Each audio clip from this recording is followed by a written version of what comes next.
This is my life schedule. It has every single event I have to do this week on every single day at what specific hour, and written right on top, right in the middle of it, you'll see something that says daily streams since February 22nd, 2024. That's right. I've been doing daily streams since that day, and today is actually going to be the 69th day. Pretty funny number. I'm about to go live as soon as I end this video, but it's important to note that it will be the last day I stream in a row.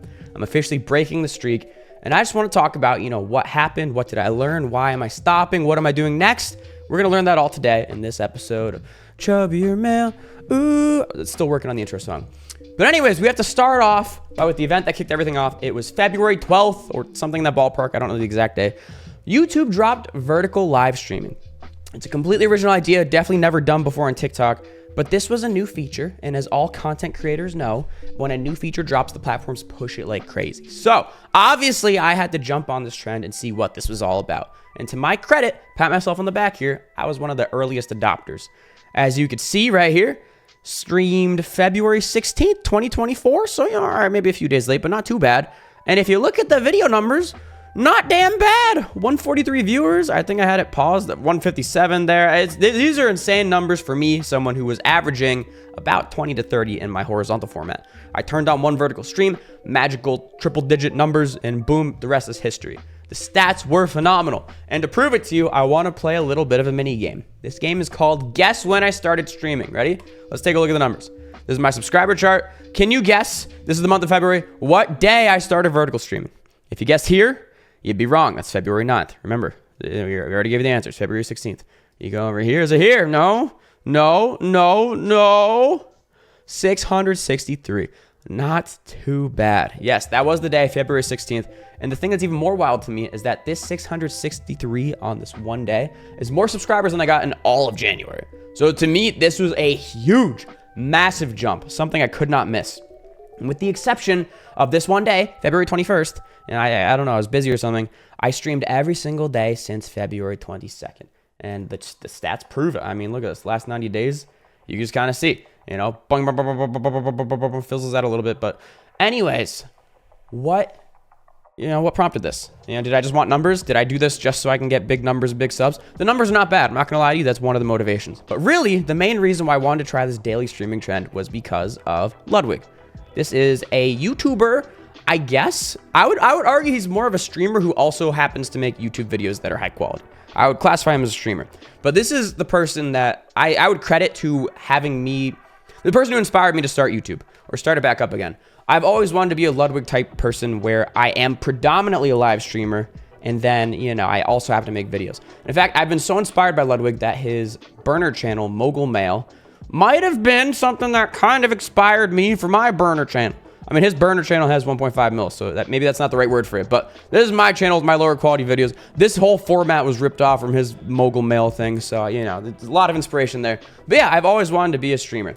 But the thing about that, though, that was interesting that I noticed about myself is that I actually only streamed like once a week sometimes.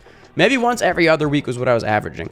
I would try to upload a video a week, but that takes a ton of time to record and script. I was doing YouTube Shorts. The activity I was doing the least out of all my content creation outlets was live streaming, which was really backwards to me. That was something I've been trying to solve for a while, and the vertical streaming trend gave me an excuse to test it out. But here, ready? This is where you're gonna get the price of your admission, okay? Everyone pay attention here. I want to introduce you to the Yerkes-Dodson stress curve, okay? I even have a little Photoshop template of it because we're gonna dive into this together. I think this is really fascinating shit, and you should pay attention here because you could probably apply it to your life in some way, shape, or form if you haven't heard of it. But basically, let's look at it together real closely. This right here on the x-axis is the level of pressure you are putting on yourself, okay? And this up here, the vertical axis, is your overall performance, like how much of whatever activity are you outputting, okay?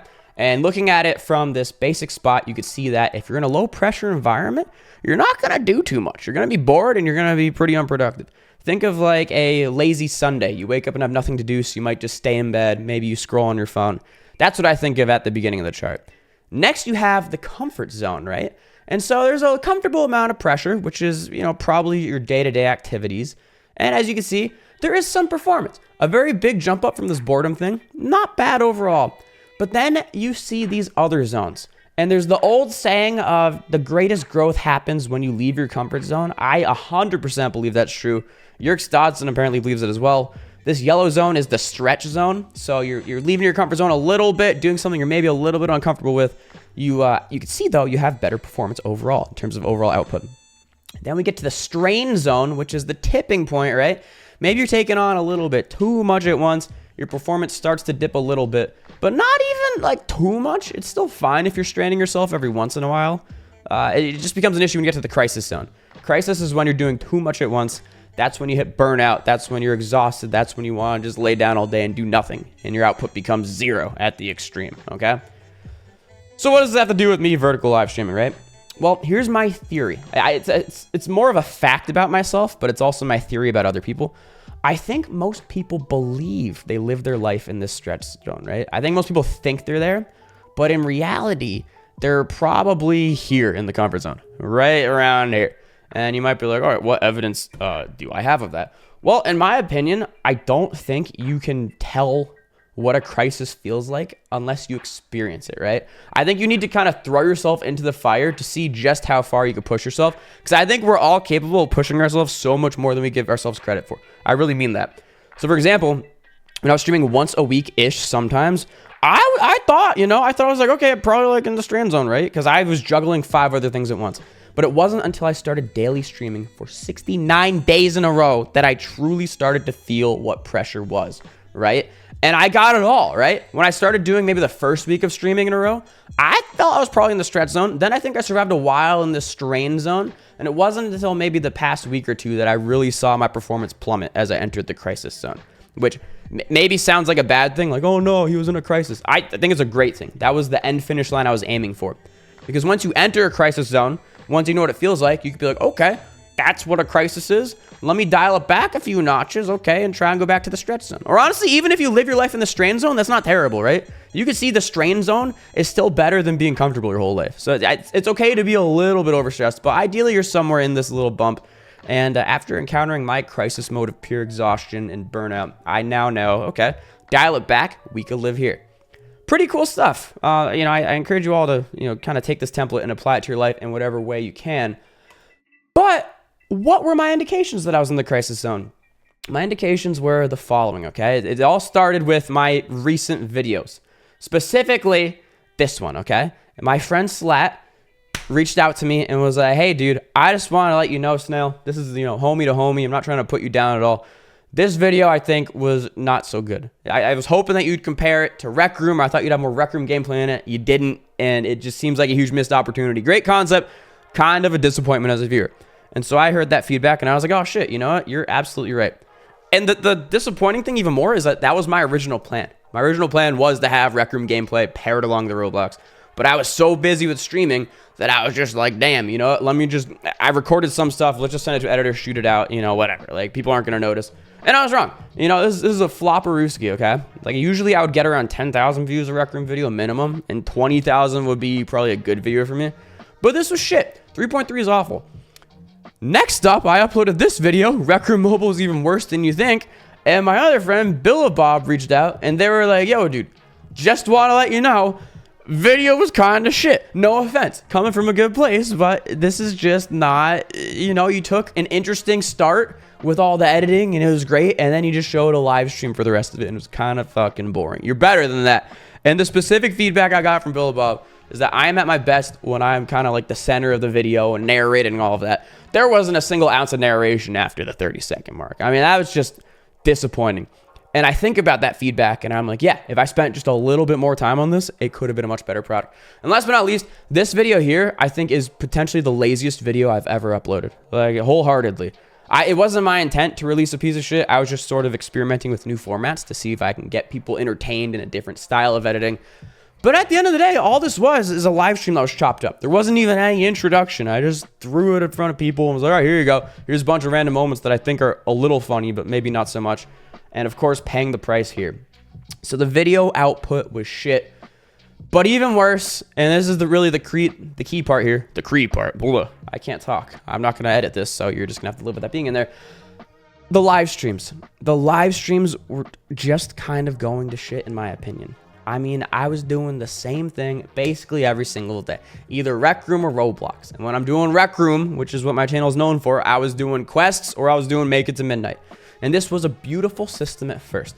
Lots of fun. I was learning quests for the first time. Ooh, awesome. I was getting really good at Make It to Midnight. Wow, new skills. Unfortunately, it just got fucking bad, man. It got so bad. And I mean, like, in terms of my mental state as I was doing it, because really it just gets really fucking repetitive to do it every single day nonstop for 2.5 months. But more so, like, the style of the stream, in my opinion, was also eroding. What I noticed is that there was this huge cohort of people joining regularly that were only there to try and get into the games, right? So they join with the expectation that I'm going to invite them. And if I don't invite them to play with me in one of the rounds, they just bitch in the comments. This isn't most people. There's a lot of amazingly cool, awesome people that have started showing up. And I'm grateful for all of them I've met. I'm grateful to have them continue for the ride. But there is a small, very vocal group of people that are just there to bitch at you like, oh, you ignore me. Oh, you ignore me. Invite me. And I'm just like, fuck, dude. I can't invite everyone. I'm inviting people the whole stream, and it's still not enough to invite everyone. It's not even making a dent, right? If a game of Make It to Midnight has, 4 people I could bring in, and it lasts 10 minutes, that means over the course of an hour, I could have 40 people. 40 people total, which maybe sounds like a lot, but really it's not when you have, let's say, like 2,000 viewers an hour, right? That's such a small 2%. 2% of the total viewers getting in. It's impossible to get everyone. And it's really an unsustainable system. I need to take a step back and figure out a way that I can get viewers to come primarily because they want to watch the content, not because they want me to babysit them and hang out with them. I don't have the energy for that, and it's really not what I pictured when I became a live streamer. So anyways, look at this. Here's the coolest lesson I learned out of all of this, and I'm really excited to share this, right? The lesson is that shortcuts to growth work. Shortcuts in anything in life work incredibly well. So well in the short term, right? So if you take shortcuts like I did, which was, this vertical streaming hack of, oh yeah, let me just vertically stream, get all these viewers, get all these subs. It worked super well. It worked so goddamn well. Look at this. Ready? The last 90 days, 23,000 subscribers, all right? And now let's look at the entire year 2023. 12,000. I got in 3 months double the subscribers I got the entire previous year. Think about that. That's a fucking crazy amount. Clearly there was magic to this new technique I found, and there still is some magic for anyone who wants to try it. But these shortcuts only work short term, and here's why. The data will tell you. Let's just look at, let's say, 2024, right? Okay, look at that. It was going up, going up, and all of a sudden it started falling off. There's a lot of reasons for it. I even had a negative day here, which is gross.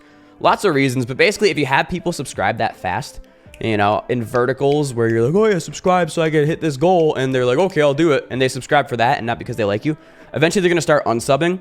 And what I found is that even though I was still gaining probably like 200, 300 subscribers a day, I was probably losing about 100, 150 a day too. So it starts to drag you down. That's one reason. But also, getting back to my awesome analogy of how shortcuts work really well in the short term, they don't work in the long term. And here's my beautiful analogy, okay? Look at this. Look at these children on bikes. I bet you weren't expecting to see this picture today, but let me explain this. Let's say in an imaginary world, you get this roster of homies. They've never ridden bikes before, and for some reason, you've decided that, yes, children, you are going to do a 10-mile bicycle race, and you have to ride a 2-wheel bicycle, and you're not allowed to use training wheels, and good fucking luck. Ready? 3, 2, 1, go, go, go. And all of a sudden, the kids are like, oh, crap, like 10 miles? Dude, they can't even picture 10 miles. I don't even know if I could bike 10 miles, honestly. It might be really far. It probably is. But here's what's going to happen, okay? Let's say this guy right here, let's name him Tiny Tim. He's got the drip. He's cool. Let's say he discovers a shortcut, okay? And let me demonstrate the shortcut for you. Here's what it is. Ready? Ready? Here, pictures with me. Ready? This is the bike. Look at this. The bike right here. You put one knee on this bitch, and you go. You're like, ooh, ooh, ooh. And he's just chugging down, right? He's one knee on the seat, and he's pushing with his other leg, and he's fucking making progress, baby. He's cruising at a solid 2.1 miles an hour. Fierce blazing. Let's go, my brother. That is what we in the business would call a shortcut. Is that the proper way to ride a bike? Surely it's not, but he's moving forward before anyone. Maybe faster than everyone, right? And this bitch back here, bless her soul, you're not a bitch, you're a rock star. This brave woman decides, you know what? I'm going to stay back and hang out with this tall adult dude, right? Let me see if I can learn how to actually ride this thing. And let's say she takes lessons from him. And it takes her, let's say, 3 hours before she actually figures out how to ride the bike the real way. In real time, you know, we have Tiny Timmy here, Speed Racer, is probably like, I don't know, maybe like a mile or two ahead. He's cooking this whole time. But we have Lightning McQueen back here, who finally, after 3 hours, learned how to ride the bike. And you better believe you know what Lightning's going to do. Lightning's going to hop on the bike and start cruising. And before we even know it, Lightning McQueen catches Tiny Tim. And not only catches Tiny Tim, just blows by him. Because surely, you know, riding a bike the real way is faster than the you know, whatever this technique is, the meta that he thought he had but was wrong with. And so that leaves Tiny Tim in one of the most frustrating positions of all time, right? Because if he keeps up what he's doing, never going to catch the person who learned how to do it the right way. Never going to catch him. It simply can't happen. So you could either, you know, stop and give up. That's a sad output. Or you can try and learn the proper way. But learning the proper way isn't easy because it now requires you to unlearn all of the bad habits that you picked up while you were trying to take shortcuts. So Tiny Tim now, look at him. This dude, you think he can communicate English well? He's probably like 2 years old. I mean, if he could ride a bike at 2 years old, that's fantastic. But I don't think he's going to be reading the dictionary with you anytime soon. So you're trying to work with him, trying to cater around his lack of emotional intelligence. You got to be like, hey, Timmy, you can't put your knee on the seat. And Timmy's just going to be looking up at you like, but that's how you ride it. And you got to be like, Timmy, no. And Timmy's going to be like, but yes. And you're like, Timmy, shut the fuck up for a second. And Timmy starts crying, you know, it's terrible. But that's such a good analogy for what unlearning is, even in adults. You know, maybe we don't cry, but it's hard to unlearn things. Everything you thought you knew is wrong, and you have to take a step back and acknowledge it and try and rewire yourself to learn it the proper way. Doing that is so much harder than what Lightning McQueen did in the beginning, which was just take the extra time, start slower, and then go on your way. But I'm Tiny Timmy. That's me. I'm Tiny Tim. That's, you know, if that wasn't obvious, the analogy here is that I have learned how to stream the wrong way. I have built up my community the wrong way. I now need to take a step back and figure out what the hell's going on so I can one day maybe ride bikes with Lightning McQueen again. So what does this mean? Am I done streaming forever? Am I? No, not even close. Am I going to stream tomorrow? I'll probably take one day off and be back at it the next day, right? You know, this isn't me saying like, oh, I got to take like months away now and punish myself. Oh dear, it's terrible. In reality, what this means is that I just want to stop streaming as much so I could take some of that time I'd spend streaming and instead apply it to strategizing, to curating, to innovating, to investing a little bit more time in different areas so that it's all a better, well-oiled machine. I have hit burnout. I'm grateful for it. And I am excited to be reborn again like an elegant phoenix of sorts. Or whatever the fuck. I don't know. Anyways, I hope this was at least interesting to some of you. Maybe if some of you are doing YouTube yourself, you have similar stories to share. So share something or don't. I don't fucking know. Anyways, thank you for watching. And remember, stay maily because it's the ChubbierMail, not ChubbierSnail. Stay maily. All right. Type the number 63. Type the number 63 if you made it. Number 63. Okay, bye.